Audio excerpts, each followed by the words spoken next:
The year is 1492. Christopher Columbus is about to embark on his world-shattering voyage to the Americas. And on his way to the coast, he stops off here at Granada.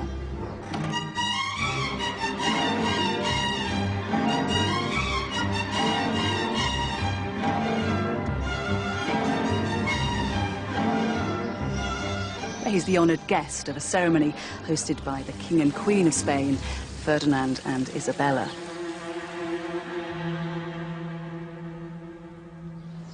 They are celebrating a grand victory. Up until this day, Granada had been ruled by Muslims. But Isabella has managed to wrestle control from them.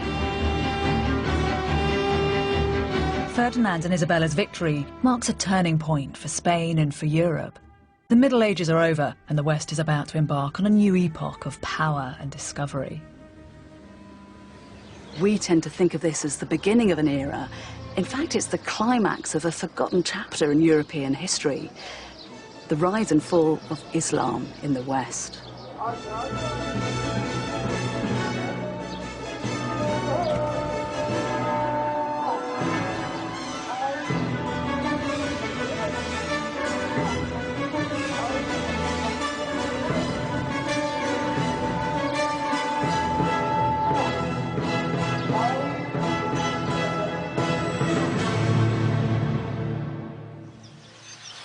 It was Rudyard Kipling who wrote, "East is east and west is west, and never the twain shall meet." And it's a worldview that still has currency today. Islam and Christianity seem to have become ideological monoliths, citadels whose gates are firmly closed to one another. But they haven't always lived such separate lives. In the year 711 AD, Muslim forces invaded Spain and created a society so rich and so powerful it was the envy of the known world. This wasn't the rigid, ferocious Islam of our imaginations, but a progressive, sensuous, intellectually curious culture that for a number of spine-tingling years looked set to sweep through the whole of Europe.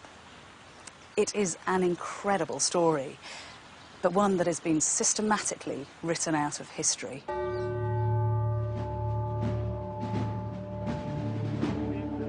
After the Catholic monarchs took over the city of Granada, they began to destroy all evidence that the Muslims had ever been in Spain. In the following century, the Spanish authorities persecuted and expelled 300,000 Muslims and burned as many as 1 million Arabic books.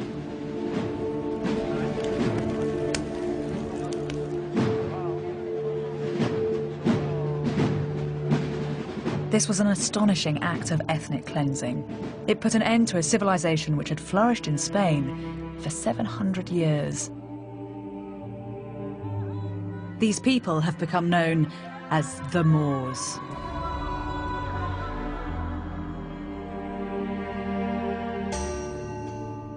Propaganda, sparked by the Crusades, has given us an enduring image: the diabolical Moor, a dark-skinned, savage, alien enemy. But this character is a complete invention and tells us nothing about who these people really were.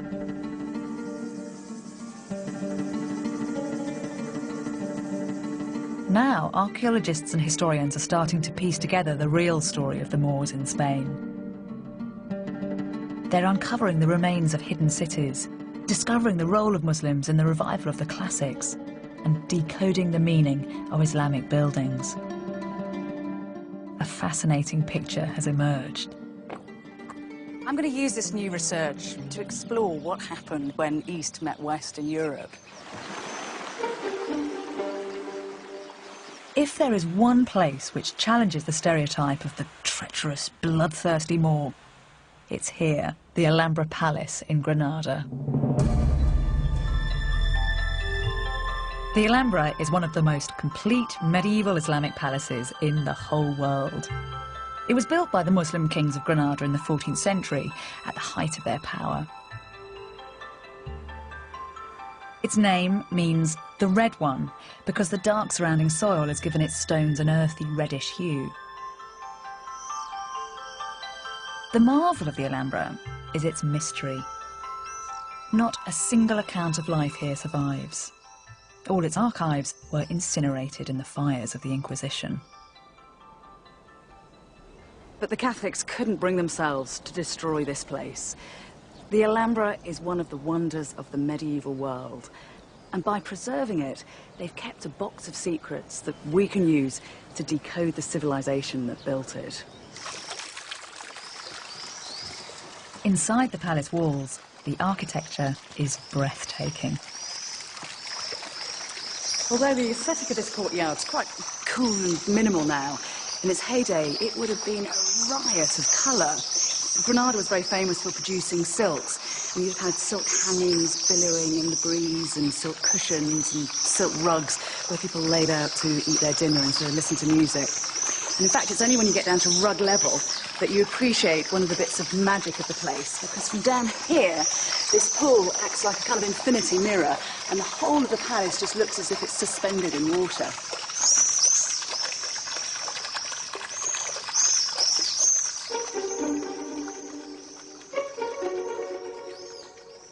Every detail of the palace decoration seems to be part of a scheme. Row upon row of intricate geometric patterns are carved into the woodwork of the walls and windows. This is the throne room. It was the symbolic centre of the palace, and here the Sultan had a kind of psychological advantage over his subjects.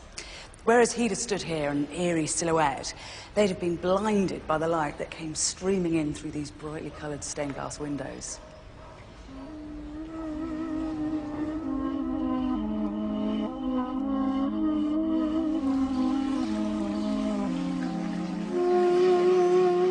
The 19th century writer Washington Irving observed, "It's impossible to contemplate this abode of Oriental manners without feeling the early association of Arabian romance. One almost expects to see some dark eye sparkling through the lattice. The abode of beauty is here, as if it had been inhabited but yesterday."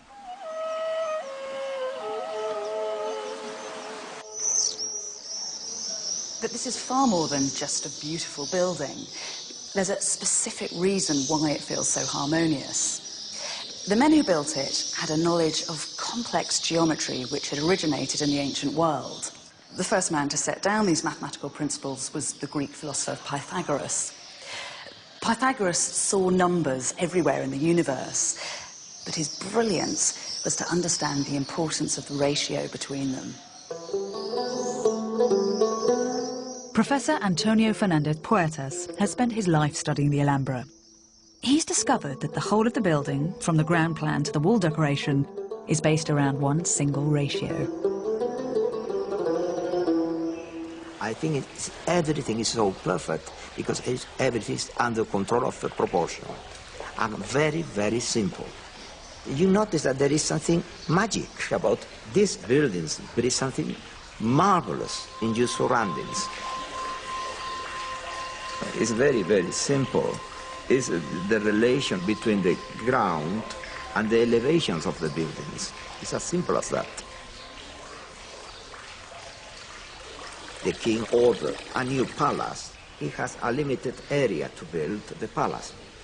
To west, east, and south, he was limited. Then he did something ingenious and beautiful. The King of Granada asked his architects to harmonise each and every space within the palace according to a single set of proportions, a family of rectangles, each related to the other. If you want to get proportional rectangle, you have the same base. Take the diagonal, put it up, Yes. and you got successive rectangle, proportional rectangle. The key to the Alhambra's design is the simple relationship between the side of a square and its diagonal. If we use the diagonal to make a rectangle and then the diagonal from that rectangle to make another, we get a progression of rectangles. The fourth rectangle is double the size of the first, and the diagonals in this sequence are in fact the square roots of 2, 3, 4 and 5. A magical sequence. And are they doing all this just with 2 set squares and a piece of string? Yes, That's very clever. yes. Every part of the intricate network of spaces, all the courtyards, the hallways, the placement of every column was designed using inspired variations of this proportional system. Proportion is also in the elevation. You have the kiosk. Here you build a square, and with the diagonal, you swing it up. Nothing violated this incredibly elaborate system. The Alhambra is a triumph of mathematics as much as it is of aesthetics. Mathematical ingenuity is the root of its beauty.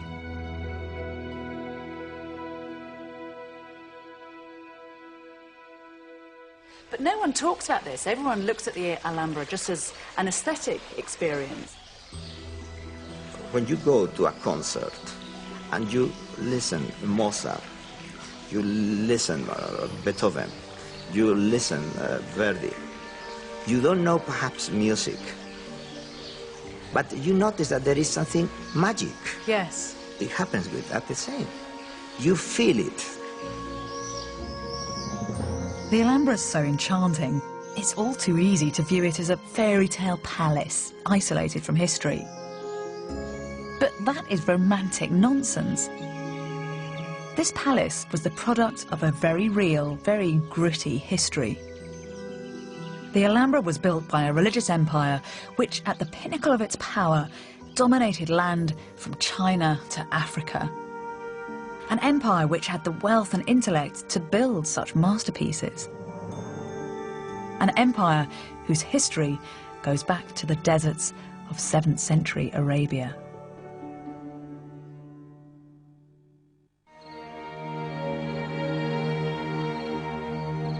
The Alhambra was the creation of the richest, most intellectually powerful civilization in the world. The roots of this cultural and religious explosion lie not in Spain, but in the deserts of Arabia.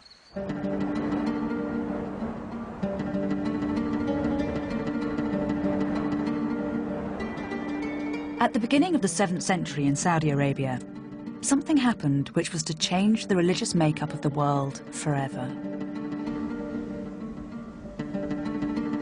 A merchant called Muhammad asserted that he had been visited by the Archangel Gabriel, who had revealed to him the true words of God.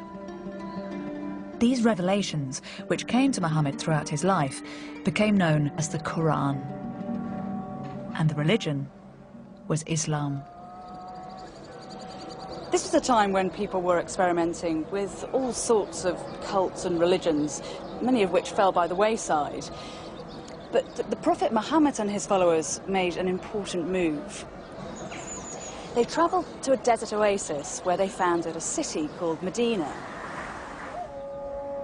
With a foothold in Medina, Islam was no longer just a nomadic desert cult. It had an urban centre with a social structure. As the religion grew bigger, so it grew more ambitious. Territorial expansion was a characteristic of nomadic Arabs well before the arrival of Muhammad. Tribal leaders would initiate razzia, or raids, on their neighbours. And with the advent of Islam, these gained some kind of spiritual significance. This is what one commander was reported to have said in one of the earliest ever Arabic chronicles. "This land is your inheritance and the promise of your Lord. You've been tasting it and eating from it. You have been killing its people and taking them into captivity. You are Arab chiefs and notables. If you renounce this world and aspire to the hereafter, God will give you this world and the hereafter." They believed they were inspired by the power of God. Within decades, Islamic Arabs had reached as far as Persia in the east. In the west, they'd conquered Egypt, Jordan, and much of North Africa, and were within spitting distance of Europe. But Islam wasn't only interested in territorial expansion. It was also a faith committed to the pursuit of learning.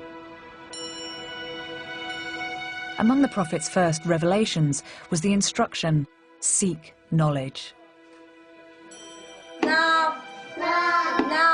This meant that from the very earliest days of Islam, literacy and religious study went hand in hand.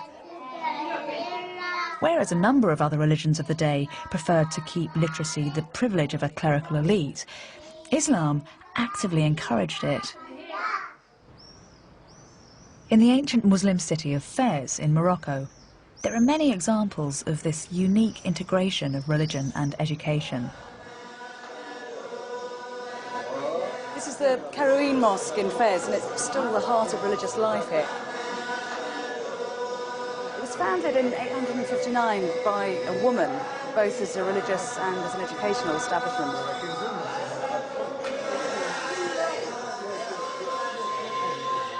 Mosques were used for teaching grammar and literacy to ordinary people. In time, colleges, known as madrasas, were set up. This is the madrasa Bu Inania. Its walls are covered with the rich, rhyming prose of the Quran.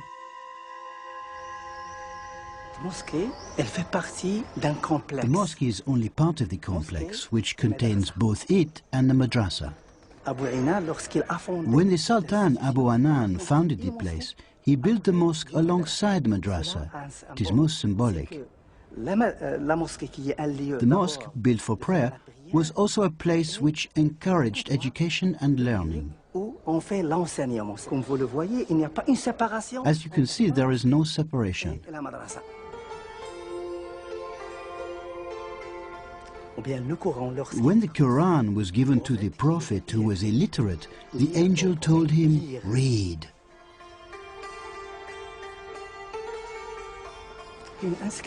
These inscriptions carved onto the walls are verses of poetry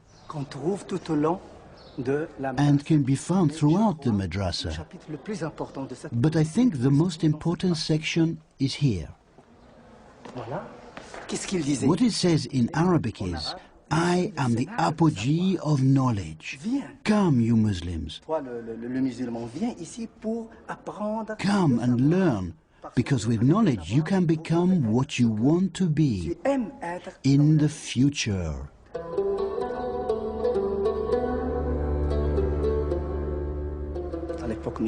During the medieval period, knowledge was high on the agenda in the Islamic world.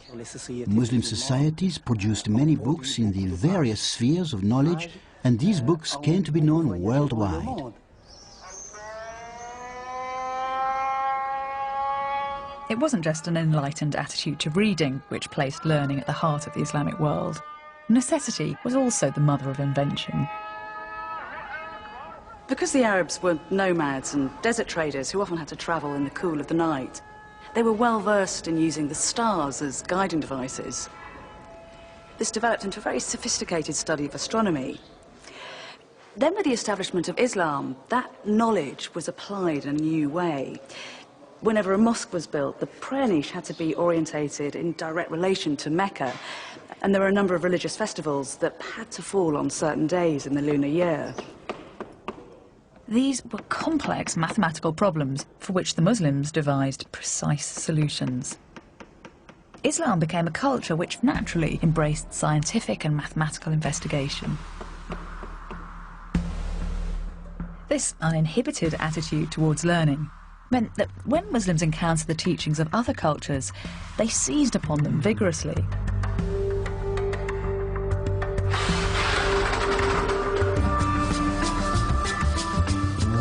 In the very early days of Islam, Muslims came into contact with a body of knowledge which had been ignored by most of Northern Europe for centuries. The works of the ancient Greeks. It's once you look at a globe that it becomes particularly easy to understand why the Arabs were such natural inheritors of Greek learning. From the Bronze Age onwards, there'd been a constant exchange of artifacts and information all across the Eastern Mediterranean. And in fact, a number of Greek ideas stem from Eastern and Egyptian influences. The bulk of this knowledge was preserved in the great schools and library at Alexandria. And then in 641 AD, the Arabs take over the city and at a stroke have direct access to this precious learning. Many of these texts found their way to Fez. This is an Arabic translation of Aristotle with an additional commentary by the Muslim scholar Averroes. The translation's done in Iraq, and then Averroes does this commentary in Al-Andalus. There's even an early Arabic translation of the Bible. So it's extraordinary, isn't it? That Arabic's the lingua franca. Then everybody's writing in Arabic, even the Bible. And thus ends the Gospel of Mark the Apostle. The contrast with Europe at this time could not have been greater. Here, ancient Greek texts and the rational investigation they contained were often feared as blasphemous. When the Prophet Muhammad was born, Christianity had already been battling with paganism for 600 years, trying to persuade believers to turn away from their old gods to the one new God. And because of that, Christians were often suspicious of Greek and Roman pagan texts. For instance, in 529 AD, the Christian emperor Justinian closed down the Athenian schools of philosophy. Set against this vibrant Islamic culture, Europe can appear an introspective and intellectually cautious place. It was certainly a continent in crisis. After the fall of Rome, there was a power vacuum in Europe, with rival tribes squabbling for territories. It was the start of what later Christian scholars would describe as the Dark Ages. While Europe lay unprotected and vulnerable, Islam was consolidating land and power. By the beginning of the 8th century, the Arabs had converted the Berber tribes at the very tip of North Africa. And before long, troops were gathered on the coast, their eyes fixed on Europe.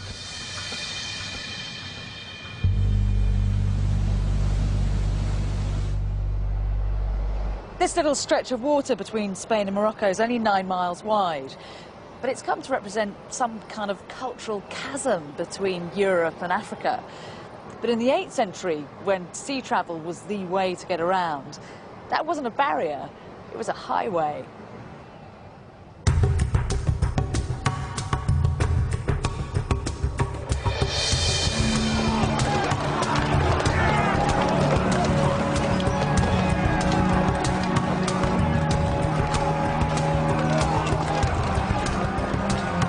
In July 711, 7,000 Berber tribesmen stormed across the Straits of Gibraltar and invaded Europe. The Muslims then began an incredible process of expansion. In just 4 years, they'd colonized almost the whole of Spain, had crossed the Pyrenees, and were only halted at Poitiers in France. Were it not for this reverse, an army which had swept across 2 continents might easily have crossed the English Channel and occupied Britain. The Muslims called the country they came to Al-Andalus, the land of the Vandals. This refers to the Germanic tribe who ruled Spain at the time, the Visigoths. Spanish historians have traditionally seen the Muslim invasion of Spain as a terrible and violent attack, an assault on Christian Europe.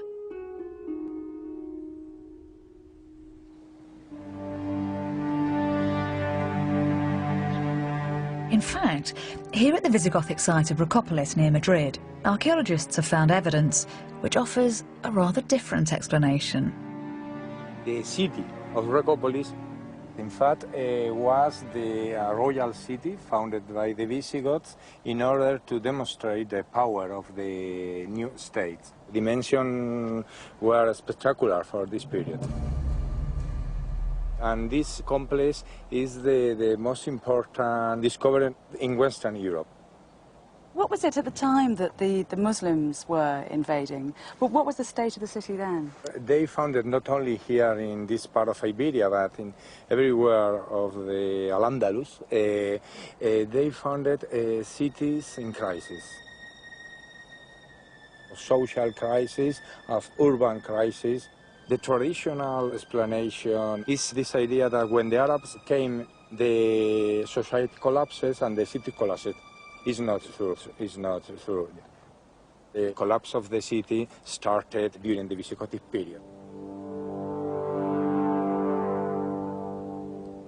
If you read the Orthodox Spanish histories, then you'll learn that predatory Muslim hordes forcibly appropriated Visigothic Spain. And there certainly were some invasion battles. But at many places, like here at Recopolis, it seems that the newcomers were actually welcomed with open arms. We even have treaties where the Visigoths enthusiastically hand over their land in return for effective Muslim protection. When you were excavating, did you find any evidence of violence at the time of the Arab invasion? We don't have evidence of violence. Not at all. In this area was peaceful, and the archaeology is showing another landscape, another explanation too. The Muslims started to build a new society. The enthusiasm for learning that the Islamic world had spent years nurturing was about to be transmitted to Europe. We went into Spain not to fight against the people there, but to save them from the tyranny of the Latins and others that governed them at the time. In Al-Andalus, they found a paradise on earth. When the Arabs changed location, changed geography from their inhospitable, barren homeland, and moved to a rich and fertile country, this was to transform the Arab mind. This is the secret of how such a great civilization came to be born. The foundations of a new society had been laid. A self-confident, progressive and sophisticated civilization had arrived among the failing states of Europe. And the continent's history was about to be transformed.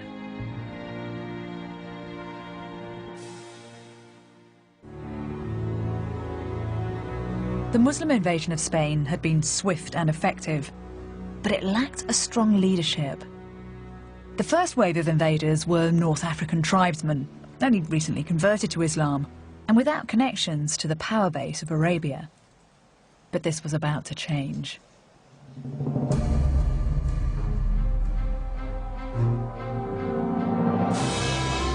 In the capital of the Muslim world, a political coup left all the members of the ruling dynasty massacred. All that is except for one, a prince called Abd al-Rahman. Abd al-Rahman was in his late teens when his family was massacred. He managed to escape the slaughter and fled to the hills west of Damascus. His mother had been from North Africa, and Abd al-Rahman must have grown up hearing tales of Al-Andalus. And so he made a dangerous journey across the Nile and the deserts of Egypt, heading for those distant lands.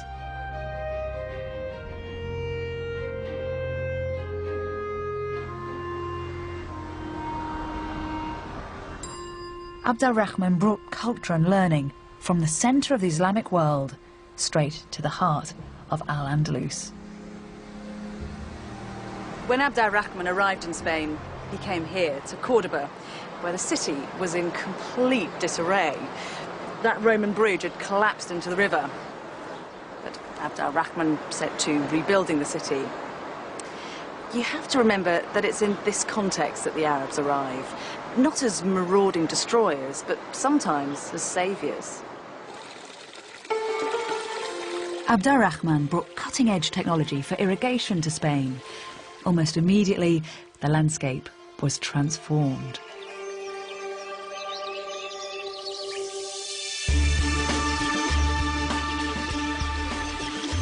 Palm trees, lemon and orange groves, avocados, artichokes and pomegranates, none of which had been seen in Europe. Because of Abd al-Rahman's sophisticated trade network, this new agriculture created huge wealth. And these riches were used to build one of the greatest cities in the world. While the inhabitants of London were still living in wooden houses, the people of Cordoba had built a cosmopolitan city with a population of over 100,000, the largest settlement in Europe. Reports from European visitors to Cordoba describe a city with 70 libraries and over 300 public baths. The accounts tell of houses with running water and roads illuminated by streetlights. You often have to take medieval sources with a fairly substantial pinch of salt because chroniclers were extremely fond of exaggeration. But in fact, the new excavations here at Cordoba are actually revealing a city that was just as rich as the one that they described. These monumental palace walls belong to a Muslim aristocrat, and this channel over here is part of the water system that brought Cordoba its famously effective sewage works, as well as the fountains and the baths that so impressed all those European visitors. Cordoba was described by a 10th century German visitor as the ornament of the world.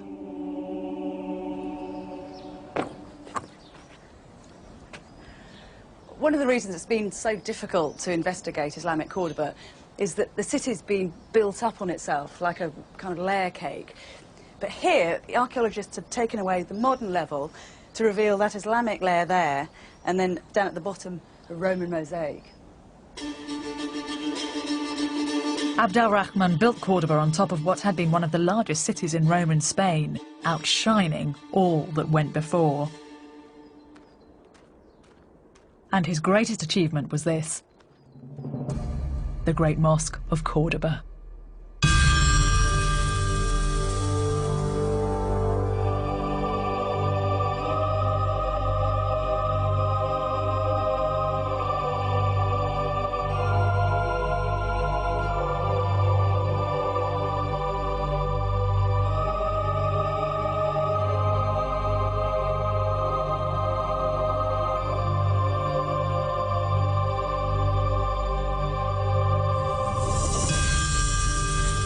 With a floor space the size of 4 football pitches, this is the largest mosque in Western Islam. The forest of 600 marble columns disappear into the distance, creating a mesmeric infinity effect. On the columns, arches balance on top of one another. Its shell-shaped prayer niche has an extraordinary acoustic, making any word spoken inside audible to the entire congregation.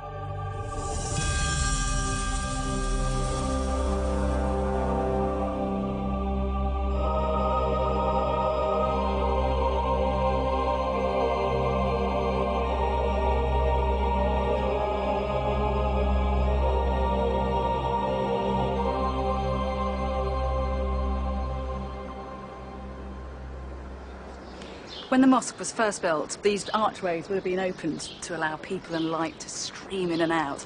And this courtyard was a central part of the complex. People would come here to ritually purify themselves before they worshipped, or just to gossip and do business. Abd al-Rahman's original mosque was only a fraction of the size of the building that stands today. Over a period of 200 years, rulers would extend the mosque 3 times. It's been suggested that the mosque was enlarged because each new ruler of the city wanted to stamp his authority on the building. But there's also a more straightforward explanation. The Cordoba Mosque had to accommodate the burgeoning number of worshippers. The Muslim population of Spain was growing fast.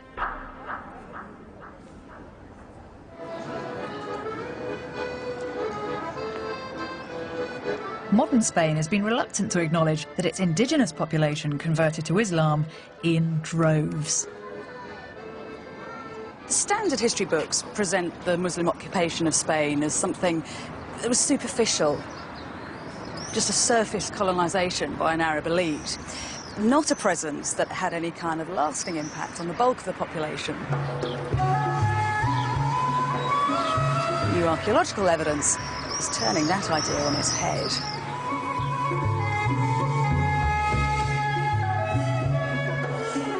All over Spain, cities like Cordoba were established. Even Madrid was founded by Muslims. The original Arab walls still stand behind the royal palace. How far did Muslim communities spread through Spain? We see remains dating from the time of the Al-Andalus almost everywhere, not only in the south of Spain, but also in other parts of Spain. There are emerging lots of sites, fortresses, villages, and cities, almost everywhere. People were Arabized, losing the form of Latin they were speaking until then, and they were Islamized in the sense that they dropped Christianity and converted to Islam in massive numbers, really. Were these forced conversions, or was the idea of Islam particularly attractive? It's always very difficult to say why someone converts to another religion, isn't it?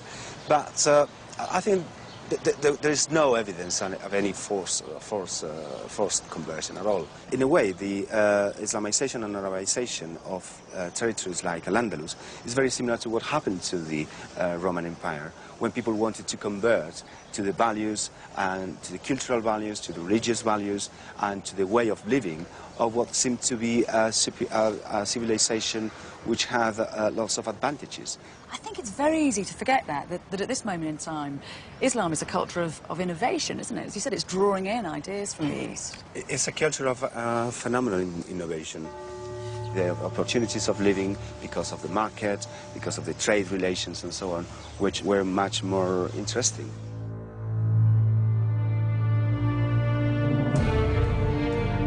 The Islamization of Spain did more than change the name of the god that people worshipped. People converted because this was a religion which had something to offer them. It had wealth, it had social structure, and it had intellectual power.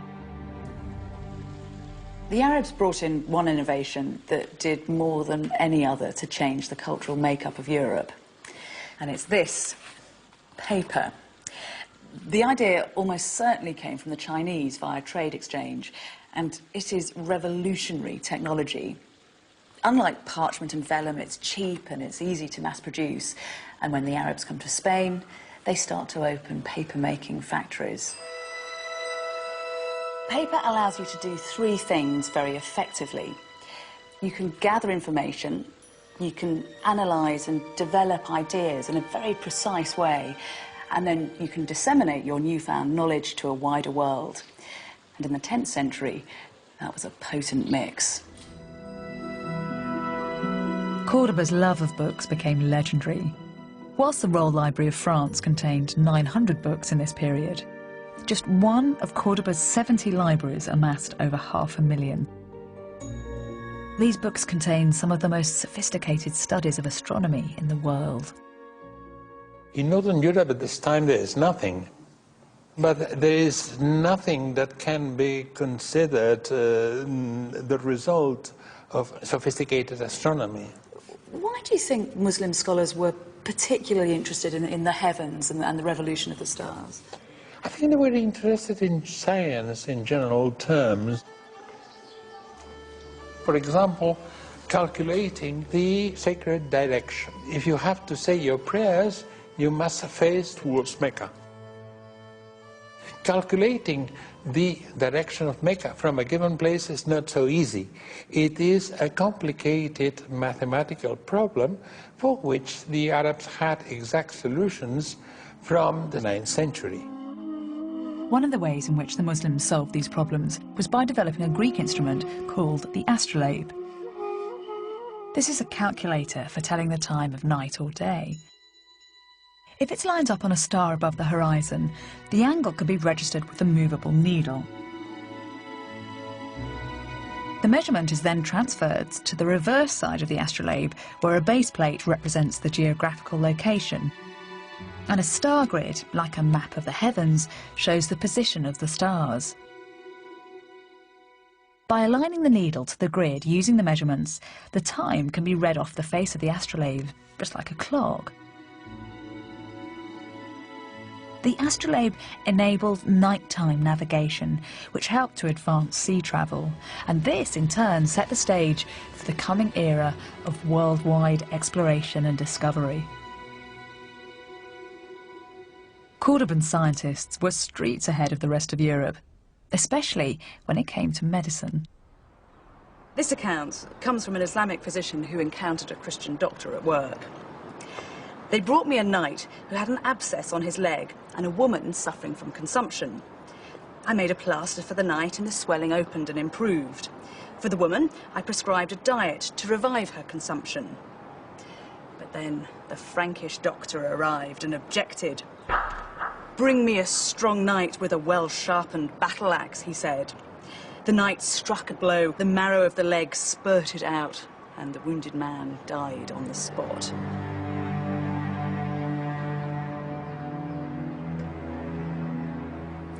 As for the woman, their doctor affirmed the devil must have entered her head. Then he grasped a razor and cut an incision in the shape of a cross, exposing the bone of the skull and rubbing salt into the wound. The woman died in the instant. I returned home, having learnt much about the medicine of the Christians. The hospitals of Cordoba were performing operations which wouldn't be seen in the rest of Europe for hundreds of years. The city's most famous surgeon was a man called Abu Qasis. He spent 40 years compiling a hugely influential medical compendium. Chapter 30 dealt with surgery, and these are just some of the instruments that were illustrated in that chapter. This is a specialist device used by eye surgeons for the relief of hypertension. And these two over here were employed to perform successful tracheotomies. And in fact, the Abu Qasis method was still popular well into the 20th century. As well as large scientific collections, more everyday documents have survived from Islamic Cordoba. These give a detailed insight to the society that was created here. What kinds of things are being recorded on these bits of paper? In this document there was written everything, absolutely everything. So does that mean that people in the lower classes of society could read? Yes, they are poor people with a very good education.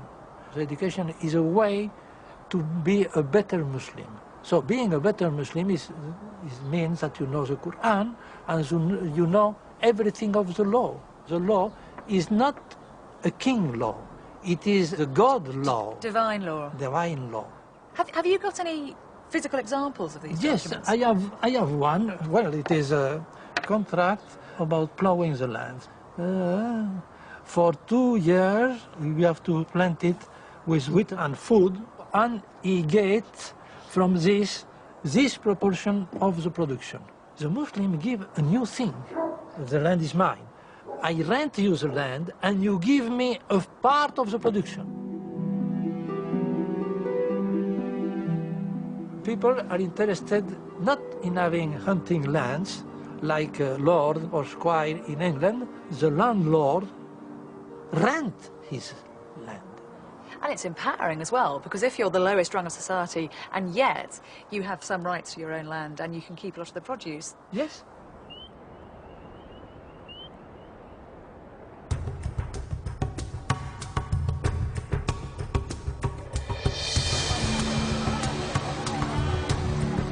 Every piece of evidence from Cordoba adds to the picture of a civilized and highly sophisticated city.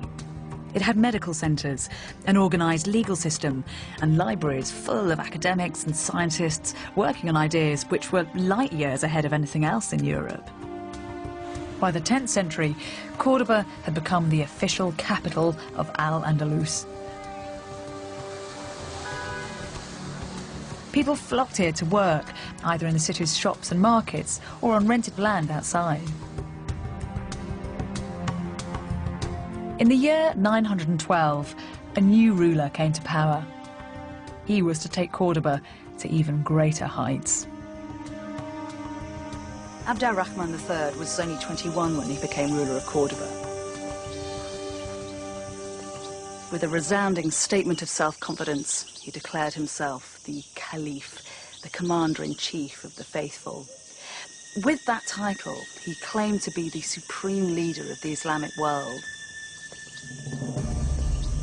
At a stroke, he repositioned Muslim Spain, so it was no longer a Western outpost, but instead a key power in Islam. And to complement his role as Caliph, Abd al-Rahman III built himself one of the biggest royal palaces in the world.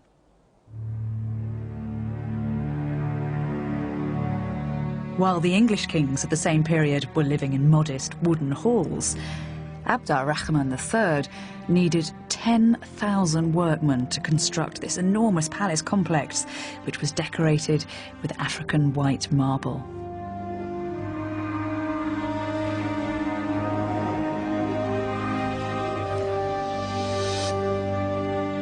The alabaster palace, surrounded by acres of date palms, was described as a concubine lying in the arms of a black eunuch.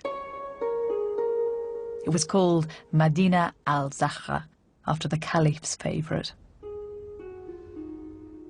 Archaeologists have reconstructed barely 10% of the original site. The idea here is that the Caliph dominates. What he's really doing with the landscape is demonstrating that Medina al-Zahra is the strongest territory in the peninsula.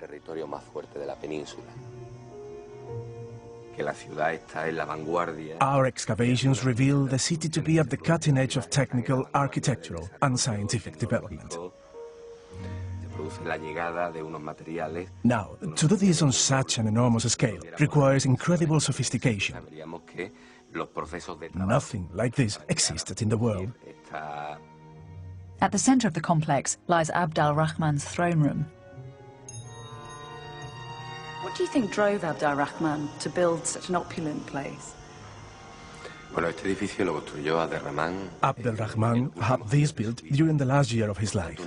It was a symbol of consolidation of his economic and political power. Seated in this throne, the Caliph must have felt himself master of all Al-Andalus's destiny.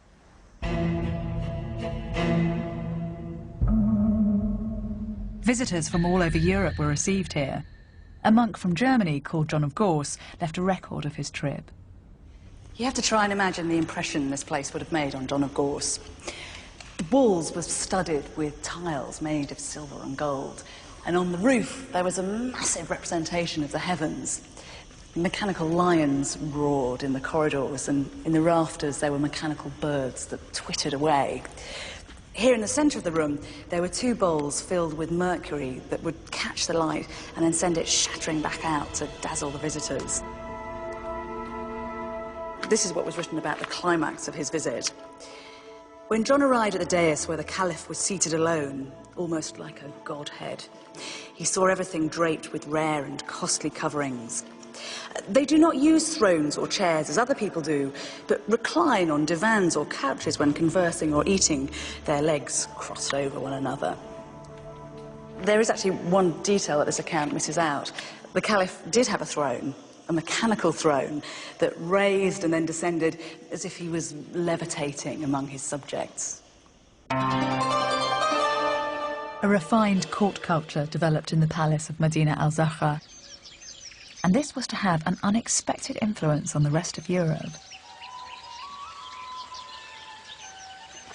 What would the soundscapes of the palaces have been in the 10th century? Perhaps the most basic level would be the sounds of all the different fountains and small running currents, artificial rivers running from room to room.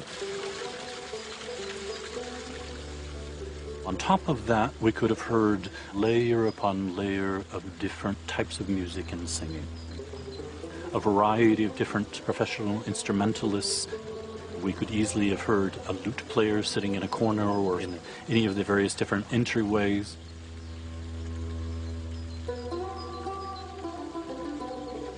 There would be a slightly more formal presentation of a singing girl. What were these singers expected to do? Were they concubines as well? Well, in some sense, we're doing an injustice by just referring to them as singers.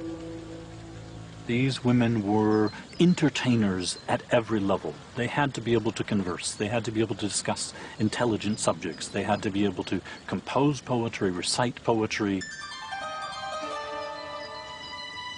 For Arabs, poetry is the single most important art of their culture. If we look at a picture of the entire world, there are only 3 cultures that we know of that had developed end rhyme by the 7th century: China, India, and the Arabs. This early Arabic love poetry directly influenced the development of literature in the rest of Europe. One of the primary characteristics of this poetry is a constant focus on the feelings of the lover. The poet is always complaining of the pangs of love and the distance of the beloved, and we, quite frankly, almost never hear from the beloved. Love is a welcome malady. Those who are free of it want not to be immune, and those who are stricken want not to be cured. The pain of separation and unrequited love are concepts that are very familiar to us. And there is a direct connection to that early Arab poetry.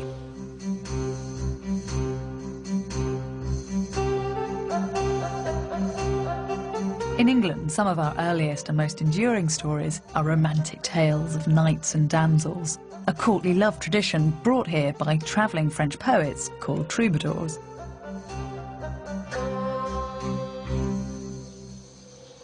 And those troubadours were inspired by the singing slave girls of Al-Andalus. The courtly love tradition has long been seen as something European. It came to form the basis of the Western concept of romantic love. But this cornerstone of our culture originated in Islamic Spain. Perhaps one of the most exciting moments, the transfer, if you will, of Arab music and poetry from the south to the north, happens in the year 1064 in the city of Barbastro. Neighbouring French knights besiege the city, which falls. Its booty includes hundreds of singing girls who go to the second-in-command, William VIII of Aquitaine. He received a large number of Moorish singing girls, which he then took back with him to France. He died at a fairly young age, and his heir, William IX, inherited this household at age 15. And William IX is known to us in literary history as the first troubadour.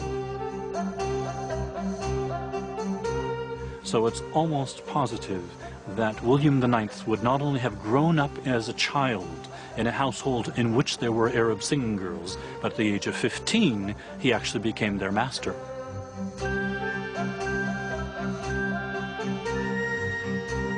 It's one of the few moments where we can say that there's a transfer of singing girls from this point to that point, and then the point of reception is precisely where the first flourishing of troubadour poetry emerges.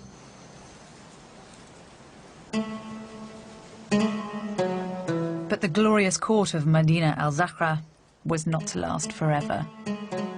Within the palace were sown the very seeds of its destruction.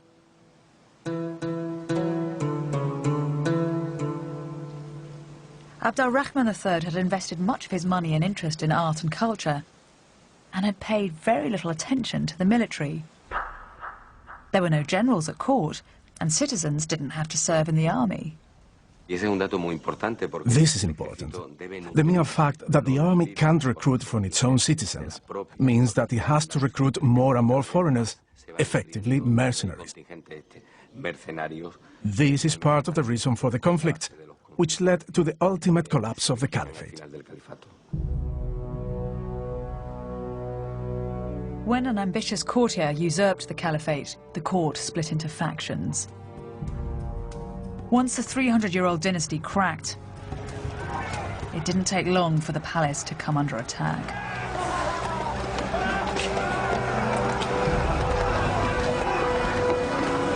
Medina al-Zahra was quickly smashed and plundered.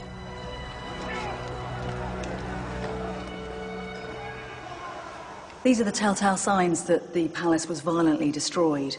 They're scorch marks on the marble made when the molten lead that supported the joist in the roof melted as the palace was burnt to the ground.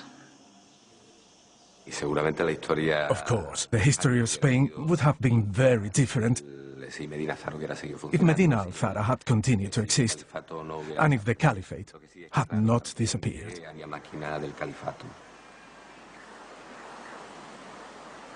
Rahman III's unique dynasty had come to a terrible end.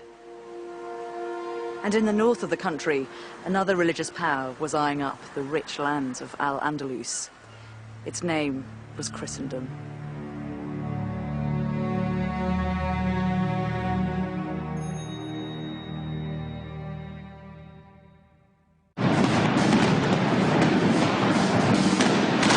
Al-Andalus's golden age was over. By the beginning of the 11th century, Abd al-Rahman's dynasty in Cordoba had collapsed into chaos and disorder. But what happened next was even more devastating. In 1095, Pope Urban II made a call to arms. He ordered a war to remove Islam from the Holy Lands. Pope Urban's speech is agitprop at its finest. When an armed attack is made against an enemy, let there be one resounding cry from the soldiers of God. It is the will of God. It is the will of God. The Crusades had begun.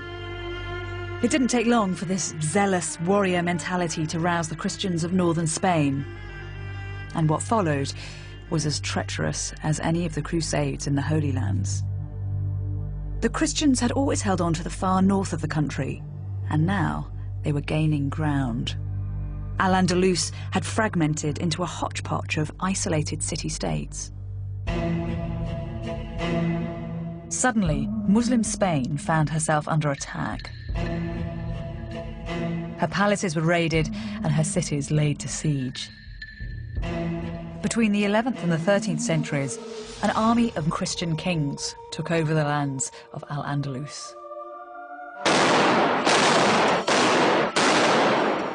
Every year, this conflict is reenacted in towns across Spain.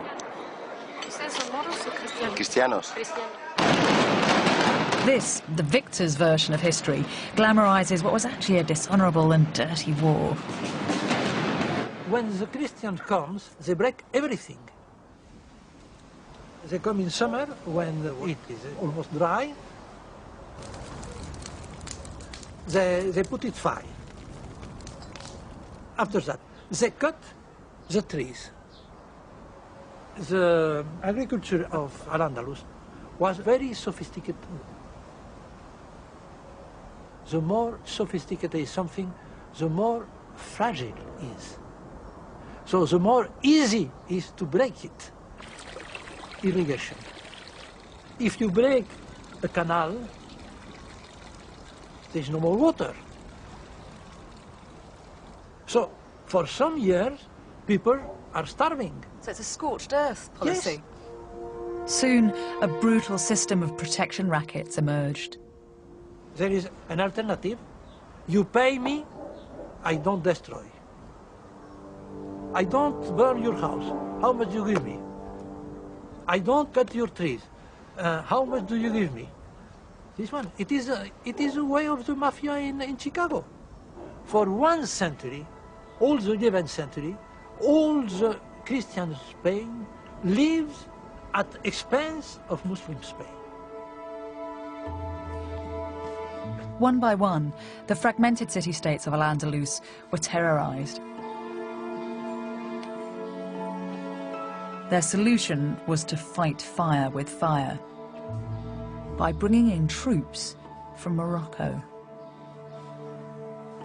This is the capital from the top of a column in Cordoba. It's a buzzing little scene. You've got 4 musicians, 2 who are playing pipes and 2 who are playing the lute. But at some point, the faces of the musicians have been smashed in. This wasn't perpetrated by Christian raiders. but by the new Muslim power who had come to help Al-Andalus.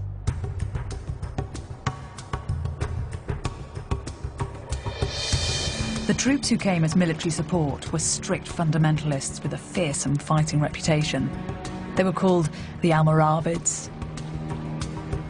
The Almoravids were a tribe of nomads from the Sahara. They had black skin and wore veils that covered everything apart from their eyes.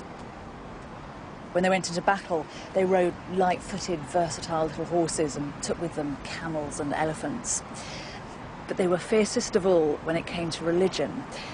They preached a return to basic Muslim values, and when they came to Al-Andalus, they were shocked by what they found.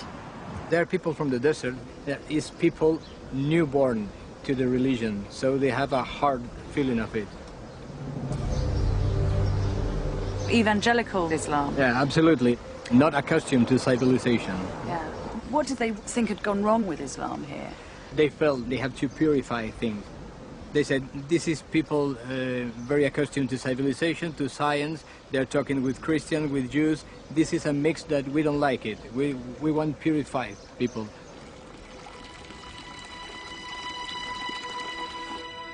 With the barbaric Christian raiders on one side and these new fundamentalist Muslims on the other, Al-Andalus was crushed.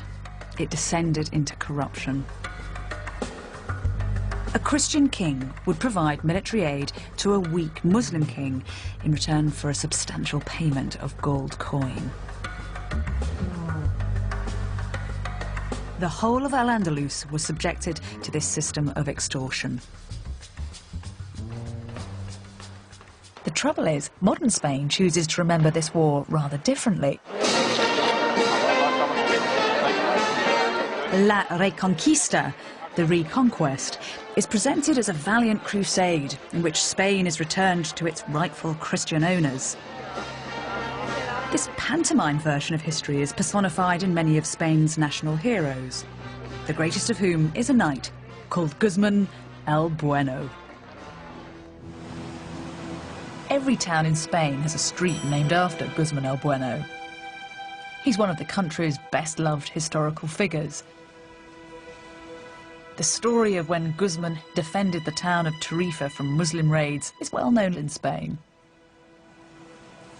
Guzman's descendants, the Medina Sidonia family, became one of the richest landowners in the country. The Duchess of Medina Sidonia has discovered something remarkable about her illustrious ancestor. Guzman el Bueno is the first of the Guzman family we know about.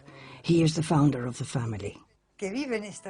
He came here and lived in this very house.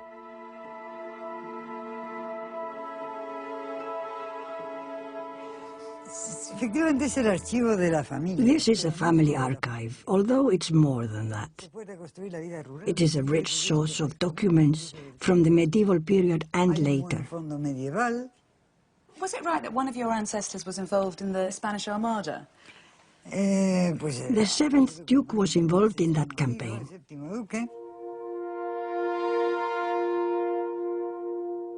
This document dates from 1288.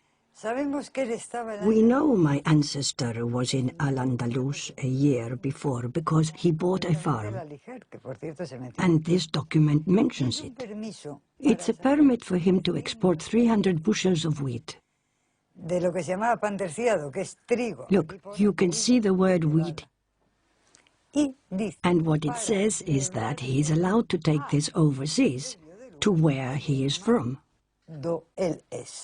So, because of the grammar, you can tell that he comes from overseas, not that he was just visiting from overseas.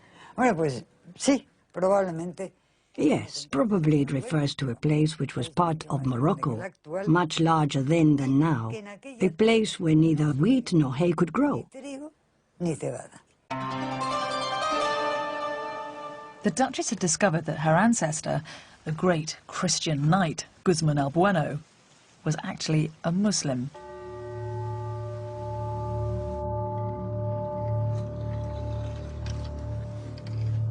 This is really a piece of human history. It dates to 1297. The king refers to Guzman as my vassal because he is a foreigner. Guzman the vassal? If it wasn't written here, I wouldn't believe it.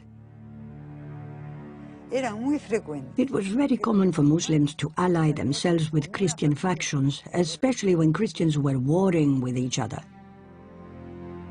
It must have been quite a surprise to discover that your ancestor was a Muslim. Yes, a great surprise. This is because there had been a chronicle which dated back to the 16th century, in which the Guzman family had cleaned up its political and ethnic past. Guzman was said to have been born in León. They didn't just do this with the Guzman family, but with all the families that had doubtful ancestors, ancestors of doubtful race. They cleaned it all up. We have a whole load of documents here from the Spanish Register, and they turn everything we know about Spanish history upside down. The Spanish are simply inventing history. They have turned history into a fable. The idea that the Christians and the Muslims were fighting a holy war was created in Spain long after the Reconquest actually took place. Even Spain's most famous hero, the swashbuckling El Cid, is caught up in this fantasy. In films and books, El Cid is celebrated as a kind of Christian pin-up, a crusader in the fight against the terrible Moor. But El Cid spent his life, like El Bueno, as a mercenary, fighting for whomsoever would pay him. The name Cid means the master in Arabic. So El Cid's an Arabic name? Yes. In fact, he was the king of Valencia when Valencia was an Islamic city, and he didn't change anything there. So he had Muslim allies? That's it. Yeah. That's not the story you hear, is it? No, I think the history is much more interesting than the history you hear. So he was a Christian king, but he didn't force the Muslims that he controlled to convert? No, he was... In fact, we cannot see the Reconquest as a process of conversion. This is a process of trial and error, of people gaining lands and people gaining prestige. It's just realpolitik. It's all about getting land. That's it. We are painting now everything with an religious ideology, but it's not. So religion's a kind of convenient excuse rather than the driving force? Absolutely. Religion is always an excuse. El Cid and Guzman el Bueno weren't simply Christian soldiers fighting a Muslim enemy. If anything, this was a civil war, with both sides desperately scrabbling for land and wealth. The idea that the Reconquest was something cut and dried, black and white, something that cleaned up society is absurd. I don't know who came up with that idea. The Spanish historian Palencia said that the Reconquista was nothing but a civil war between Spaniards of two different faiths. Spain is full of dazzling reminders of how the righteous Christians won the country back from the diabolical Moor. The country's most popular saint is called Santiago Matamoros, St. James, the Moor Slayer. But this romanticised version of history distorts the true nature of this conflict. This was not a holy war. Al-Andalus was destroyed in a dirty grab for land, which lasted for over 300 years.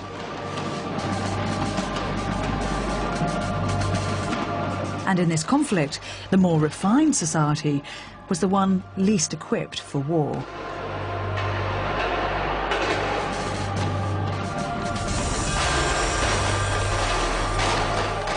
It was the Christians who had little to lose and most to gain.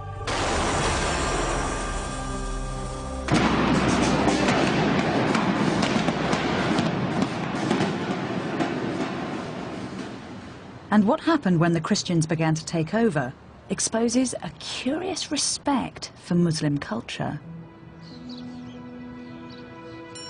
When the Christian King Peter took control of Seville in 1248, this is what he had made. It is a beautiful building. It was built for a Christian, and yet in every way it resembles an Islamic palace.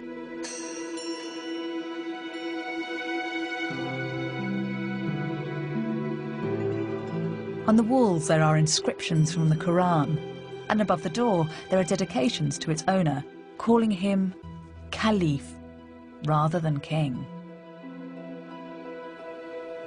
The conqueror has been conquered by the culture.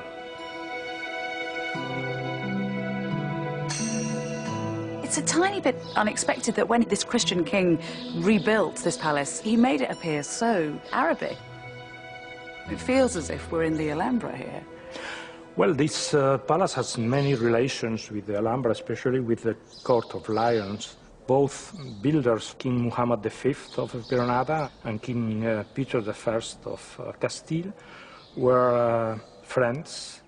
You have to consider that in Europe, at this time, there was not an architecture of such a splendor comparable to Al-Andalus. And this made a very big attraction for the Christians. And this is why this architecture was used by the Christian to show to the nobility of the kingdom the power, the authority, this room covered with this marvelous dome.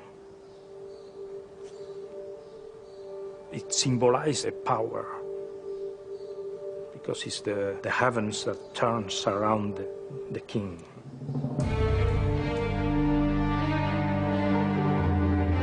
But the legacy of Al-Andalus was to affect more than the architecture of Europe. In the midst of this terrible struggle, something incredible was to happen, which would fire the minds of Europeans and expand our intellectual horizons.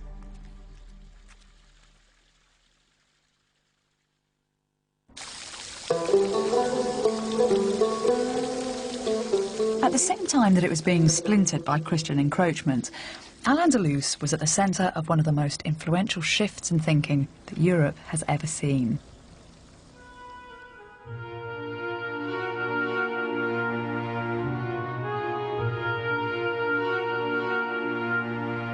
Between the Middle Ages and the modern era, Europe underwent a massive intellectual and cultural revolution. This shift, known as the Renaissance, transformed the human experience. It prompted the exploration of science and the arts and changed the way that men and women saw themselves in relation to God. The Renaissance and the scientific revolution that followed were critical stages in the development of Europe. The origins of the Renaissance are generally believed to lie in Italy, where a renewed interest in the classics had a huge impact on art and culture. But the foundations of the Renaissance were laid much earlier, and not in Italy, but in a town called Toledo in Islamic Spain.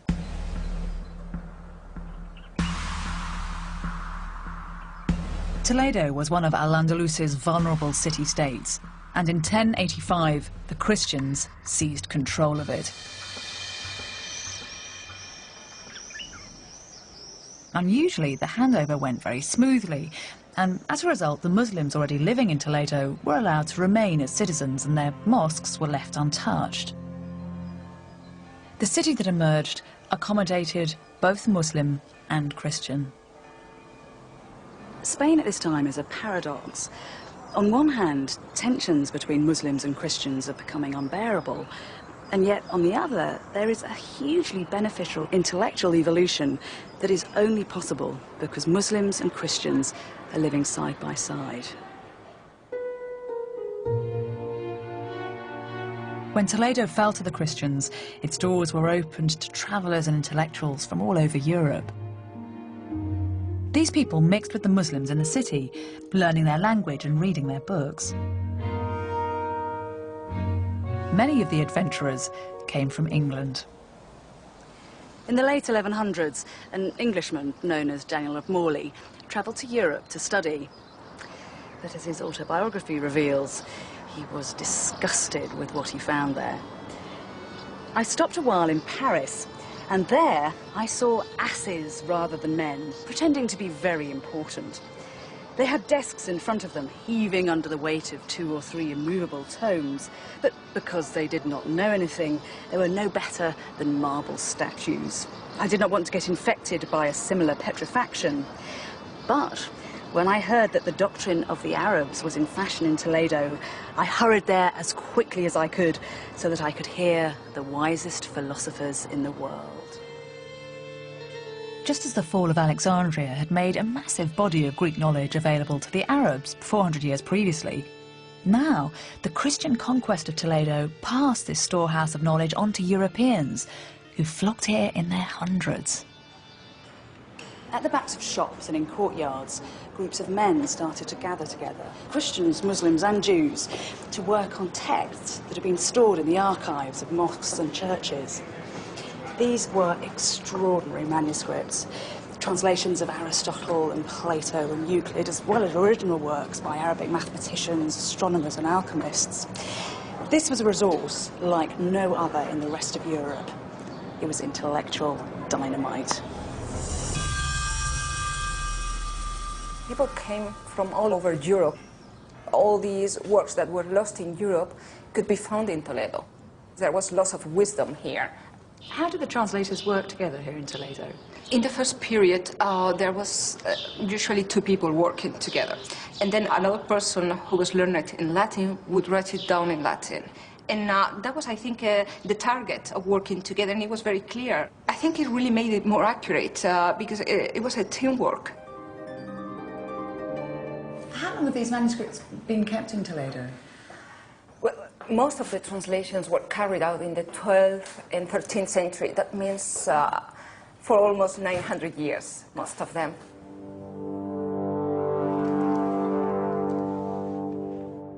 And here we have the preface in red. That's where we learn about the process of translation.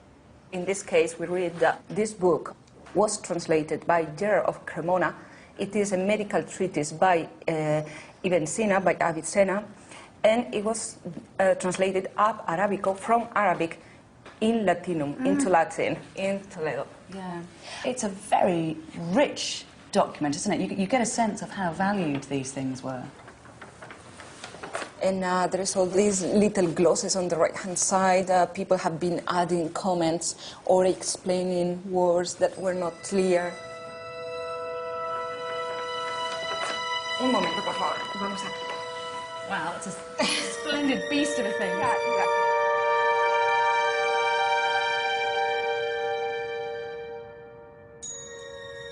exactly. Is this looks like it's a work of Aristotle, is it? Yeah, this is the Rhetorica by Aristotle. Rhetorica Aristotelis. And here we are, look, here's a man who's working on it. Hermanus Alemanus. Yeah, Hermann the German. Hermann the German. Yeah, even Germans came all the way to Toledo to find all these texts. In this case, it is a commentary by Averroes on the text of Aristotle. Ah. And both are translated together. So it's got added value because you've got new Arabic thought coming into the classical text. Yeah, they are adding, they are supplementing, they are completing what was transmitted from the ancient world. Knowledge really is power at this time in history. It is. Having a book was something very, very valuable. Do you find during this process that words slip from one language to another? Absolutely. Like alchemy, that word came into Western languages as chemistry. But we have another word, alchemy, that comes originally from Greek through Arabic. They added the article in Arabic, al, and that gave alchemy. English is full of words which came into the language from Arabic in this way.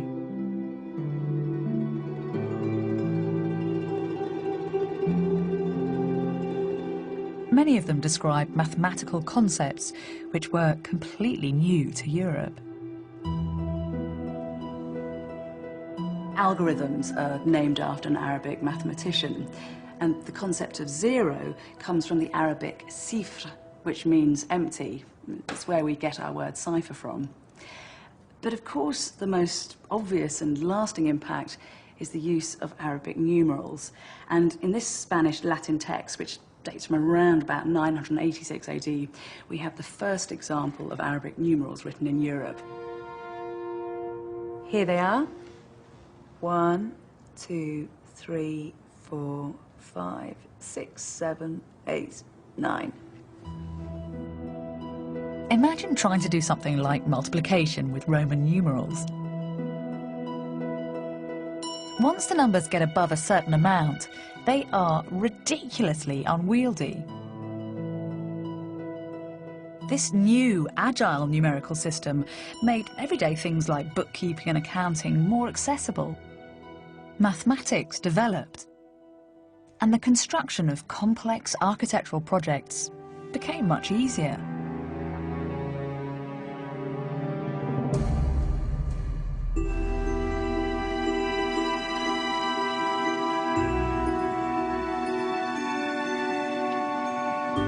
Recently, archaeologists renovating the roof timbers of Salisbury Cathedral in England made a discovery which clarifies this story.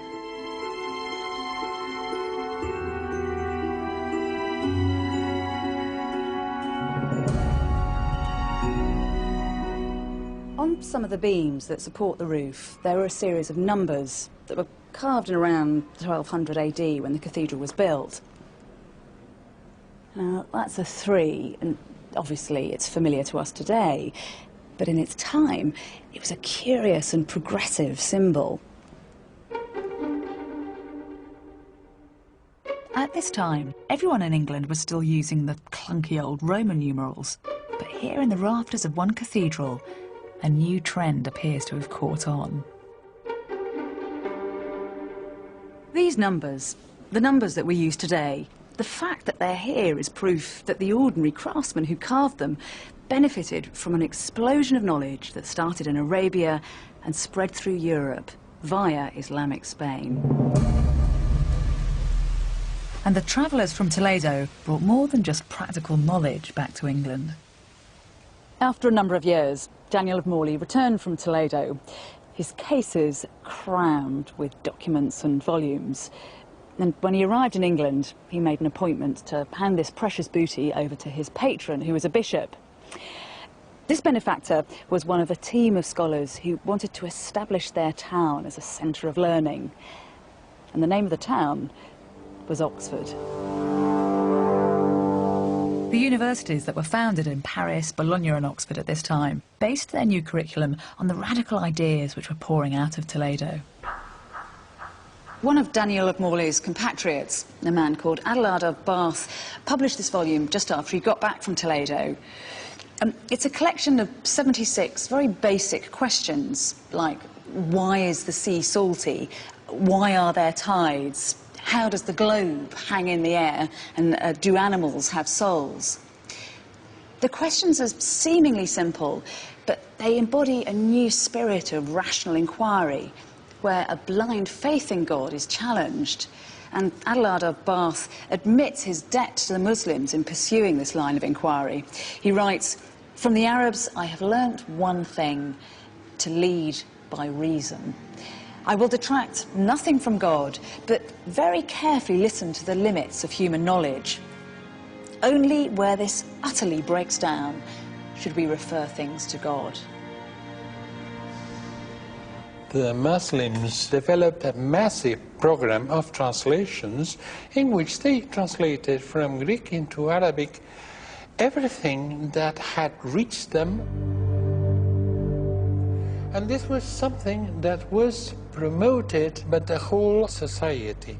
And the result of this is that they translated practically all Greek knowledge. This is the first period in which they translate and they learn, they assimilate.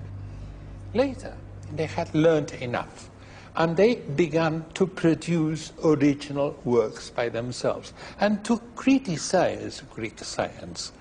And of course, one cannot say that the Arabs were mere transmitters of Greek science.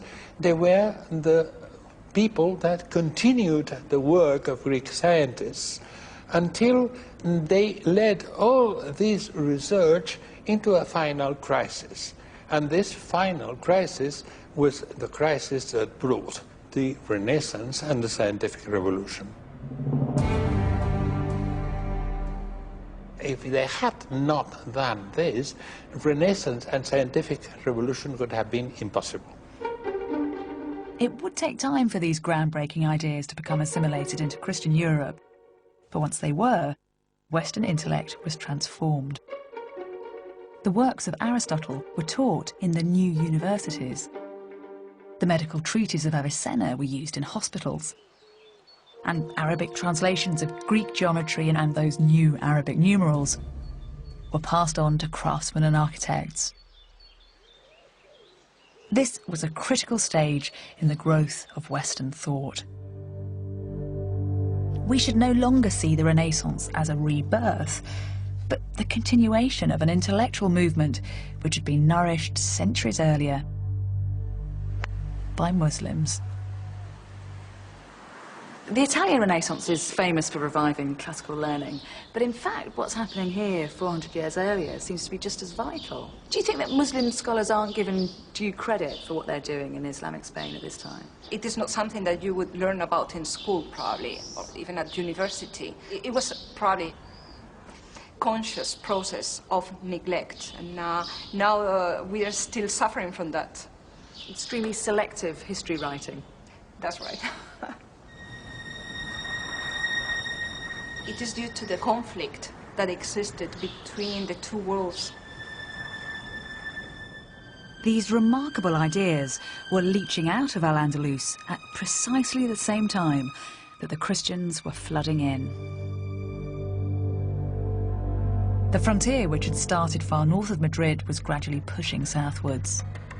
Then, in 1236, Cordoba fell, followed by Valencia and Seville, until by 1250, only the Kingdom of Granada remained Muslim.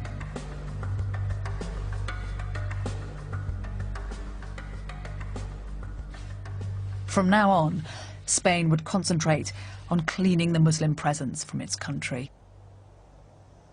The Islamic influence on Europe has been quietly laid down, but when it came to the physical expulsion of the Muslims from Spain, that would be an act that was anything but subtle. It was shocking and absolute.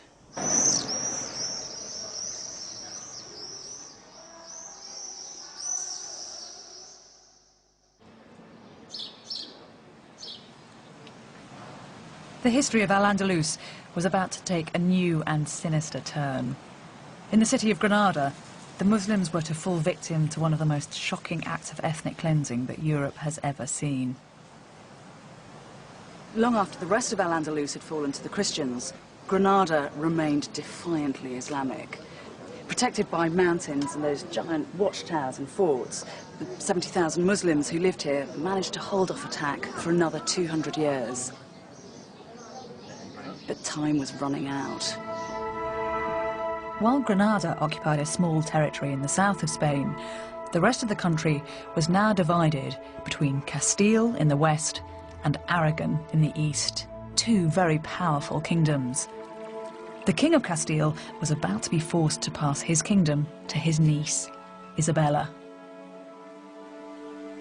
Isabella was headstrong and passionate, but she also had an acute political mind. In 1469, at the age of 18, she married her second cousin, Ferdinand, the dashing heir to the throne of Aragon.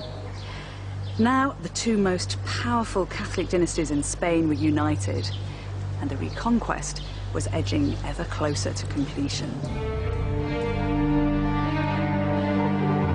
Granada was blocking Isabella's vision of a unified Spain, and so it had to be reclaimed.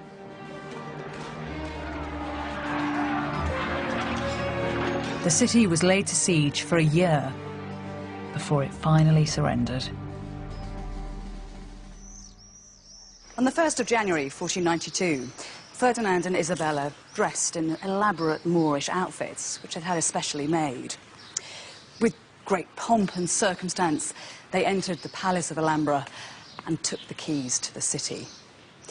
As the Muslim ruler Boabdil left in tears, it was said that his mother spat out at him, "Do not weep like a woman, for that which you cannot defend like a man."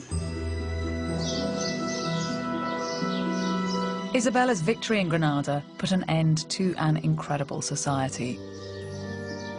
In the 700 years that they'd been in Europe, the Muslims of Al-Andalus had built a culture which was the very pinnacle of civilized life, influencing Europe in ways that we're only just beginning to understand.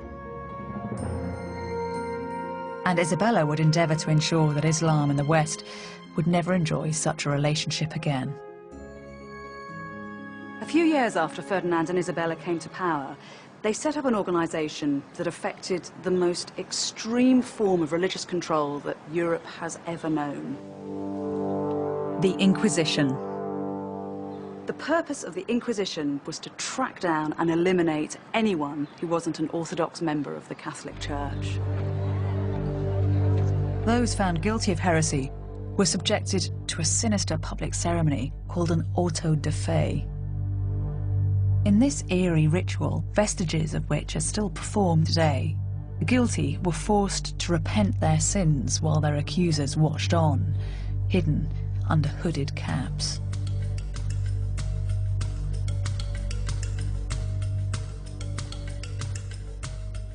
The sinners were then detained.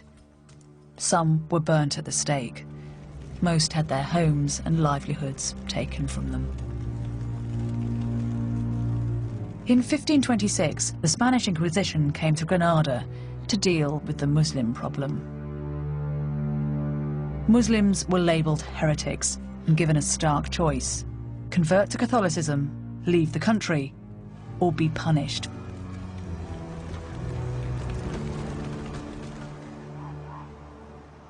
The Muslims of Granada were segregated from the rest of the population.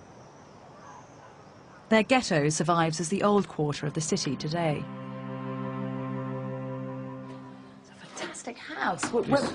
Thank you. Many of the houses that the Muslims were forced out of are still standing. Antonio Ojijuela lives in one.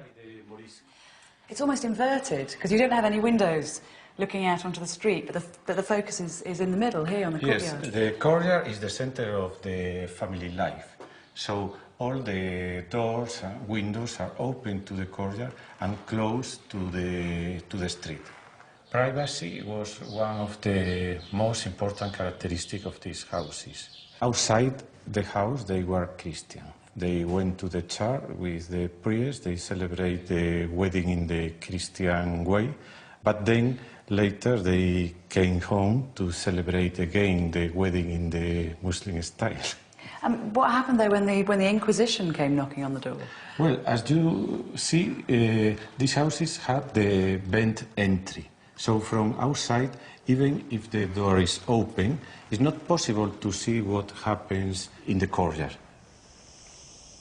The Inquisitors went from door to door, seeking out those they still suspected of being Muslim. A number of civic leaders had already been expelled, and so often it was only women and children left. They herded them up and held them in churches by night so that they could be tried the following morning. Some of the women cried out that they were like lambs being taken to the slaughter and wished that instead they'd been allowed to die in their own home. The Inquisition was so brutally efficient that within 20 years, all Muslims in Spain had been forcibly converted to Catholicism. But this wasn't enough. Many still continued to practice their faith in private. And so, in 1609, the Spanish crown ordered the removal of all Muslims from Spain. Perhaps the most shocking thing in the expulsion is they were not actually expelling Arabs, nor were they expelling Berbers. The huge majority of the people that were being expelled by blood, by DNA, if you will, were as Iberian as their Christian cousins in the north who were kicking them out of the peninsula. It's really it's an enormously different vision of what the expulsions were and what they meant when we realize that the people who were being thrust out were as native to the peninsula as the Christian kings. Why do you think the Catholic authorities felt they had to expel the Moors in 1609? The Spanish Empire, for it was indeed by then the empire, simply felt pressed in so many different directions. They were very much afraid of the Turks, who were in fact raiding from North Africa and raiding along the southern coast of Spain. They were fighting wars still in the Americas. It was one internal problem that they simply could not deal with any longer. In 10 years, over 250,000 Muslims were expelled from Spain. Forbidden to take any possessions with them, most sought refuge in North Africa.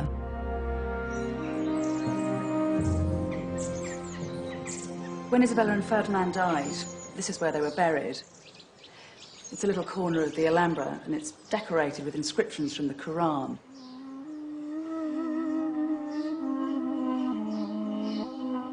They read, "There is no true God but Allah."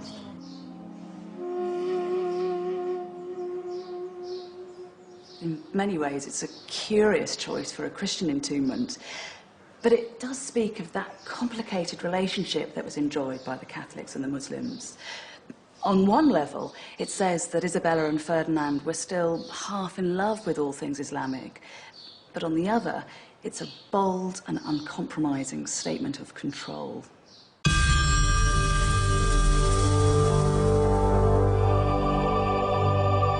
And in Cordoba, the new Catholic rulers did something unbelievable. In a daring act of what can only be described as inspired vandalism, architects gouged out the centre of the mosque. In its place, built one of the most spectacular cathedrals in Spain.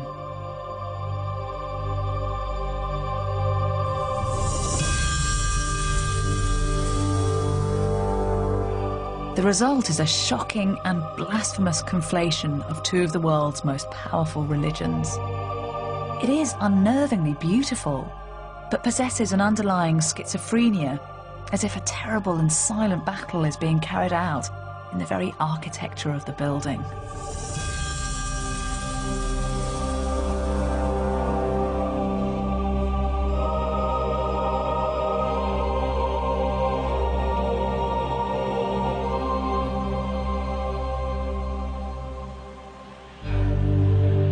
Spain's troubled relationship with its Muslim past continued into the 20th century. The dictator Franco invented his own version of his country's heritage. Franco, this period was somehow interrupting what was for him a continuum history. He wanted somehow to, if not delete it, he wanted to forget about it. So what he did was to explain the whole Muslim or the whole Al-Andalus as a kind of continuum from the Visigothic period to the Catholic kings, by saying that the Muslims in Al-Andalus were not such big, good Muslims, but much more Christianized. So this is the political use of history. He wanted to explain the identity of being Spaniards. And for Franco, that identity was a continuation from the Visigothic period right through to the Catholic period. Yeah, exactly. Serafin Fanjul is an academic whose books on the history of Al-Andalus are bestsellers in Spain. Do you think that Spanish people today are proud at all of the Arabic episode in their history, or are they ashamed of it? No, not at all. Strictly speaking, it's not our past. It's the past of other people. As a modern-day Spaniard, I would feel very little connection with the Arab past. Spanish people don't live like them. We don't dress like them. We don't feel like them. I don't know how you can say we are the same, because we are not the same. We have nothing in common. Nothing in common.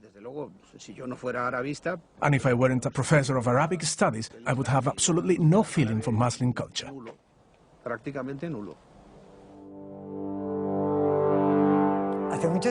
For a very long time, people have protested and urged that history be truthfully told, that they not be fed this nonsense.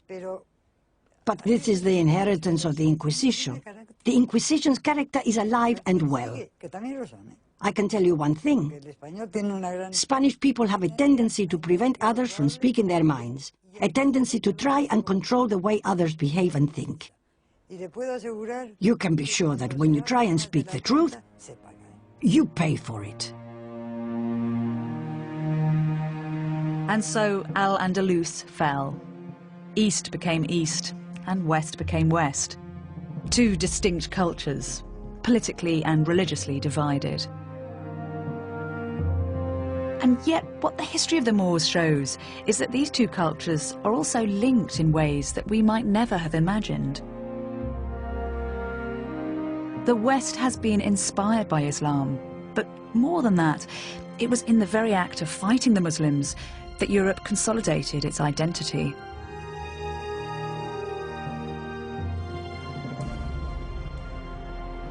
When we started, Christopher Columbus was setting sail for the New World. And as he pointed his boats westwards, Spain aligned herself with him, turning away from the East. The Muslims had been fought, and now they were to be forgotten. As time went by, memories of the Islamic past were moulded until they became a more comforting storybook version of history. But this is a case where truth really is stranger than fiction. The story of Al-Andalus isn't a simple tale of good versus bad, East versus West. It's intriguing and complicated, it's brilliant and brutal, it's very human and it's very messy. And it's for precisely that reason that it needs to be remembered, not written out of the history books.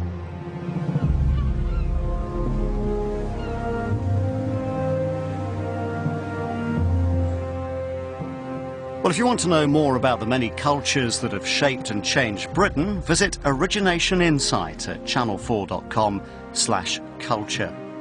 Coming up next on 4, Father Ted is tempted by a saucy novelist.